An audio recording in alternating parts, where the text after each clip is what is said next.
एक शहर में सोनी नाम की चिड़िया थी। वो बहुत अमीर थी।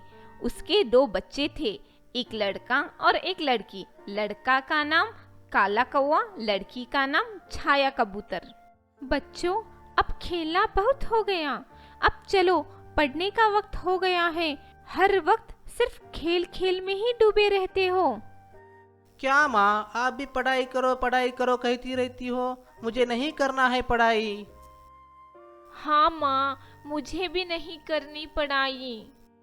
अगर तुम दोनों पढ़ाई नहीं करोगे तो मैं तुम्हें हॉस्टल भेज दूंगी। वहां पर ना खाना ठीक तरह से देंगे ना खेलने को देंगे। सोच लो। बेटा काला कौवा, अगर तुम पढ़ लिख कर बड़े हो जाओगे तो तुम्हें ही संभालना होगा ये प्रॉपर्टी। बिना एजुकेशन के तुम कैसे चला पाओगे ये प्रॉपर्टी?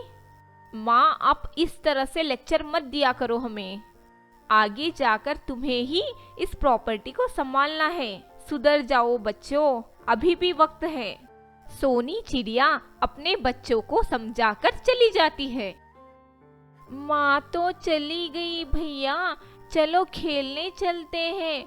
माँ का तो हर रोज का डायलॉग यही होता है।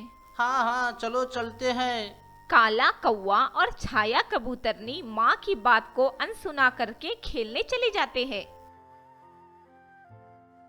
इसी तरह से कुछ दिन बीत जाते हैं।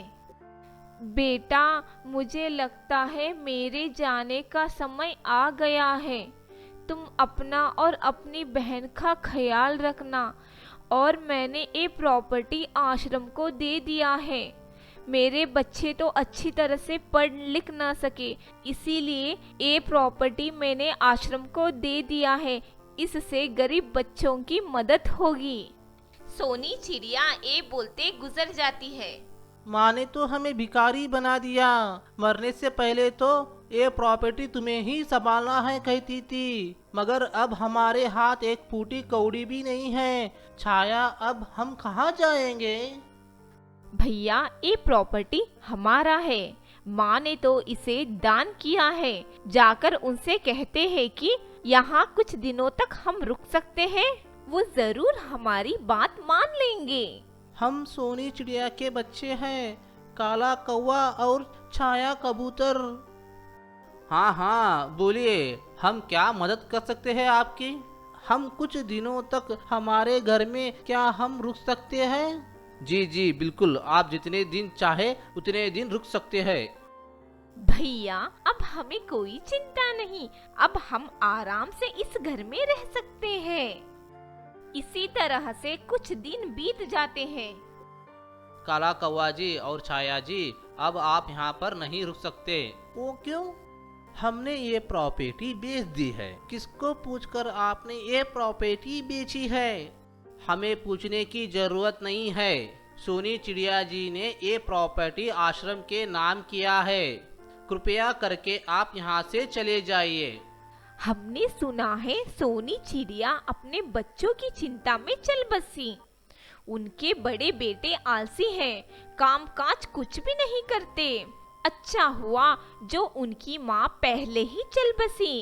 अपने बच्चों को निकम्मा देखने से पहले ही मर गई। हाँ हाँ, मैंने भी सुना है। ना जाने अब कहाँ कहाँ भटकेंगे। चलो इन्हें जाने दो, कहीं हमारे बच्चों को भी ना बिगाड़ दे। छाया और काला कौवा शर्मिंदा होकर चले जाते हैं। भैया, अब हम क्या खाएंगे, कहाँ रहेंगे? हमें कुछ काम भी तो नहीं आता। अब रात ही होने वाली है। हम क्या करें भैया? देखता हूँ छाया, यहाँ पर कुछ होटल है, यहाँ पर पूछते हैं। चलो भैया, हमें काम चाहिए। आपके होटल में काम है? कृपया करके हमको काम दे दीजिए। Okay sir, show me your documents. Document मतलब क्या होता है सर? Your education document. मैं तो कॉलेज ही नहीं गया सर। हा हा हा, आपको जॉब चाहिए? हाँ सर, हमारे होटल में हर कर्मचारी का क्वालिफिकेशन होता है। प्लीज प्लीज सर, हमें कुछ काम दीजिए सर। वॉचमैन, इनको अभी के अभी तुरंत बाहर निकालो। नहीं सर, हम खुद चले जाएंगे, हमें धक्के मार के मत निकालो सर। नहीं भैया, हम इतने आलसी हो गए हैं कि हमें कोई भी काम नहीं आता। अगर कोई काम दे भी दिया तो भी हम नहीं कर सकते। हमें माँ कहती रहती थी, बच्चों पढ़ लिख कर प्रॉपर्टी संभालो। हमने उनकी एक बात भी नहीं सुनी। आज मुझे समझ आया कि माँ ठीक कहती थी। भैया, हम जीवन में हार गए।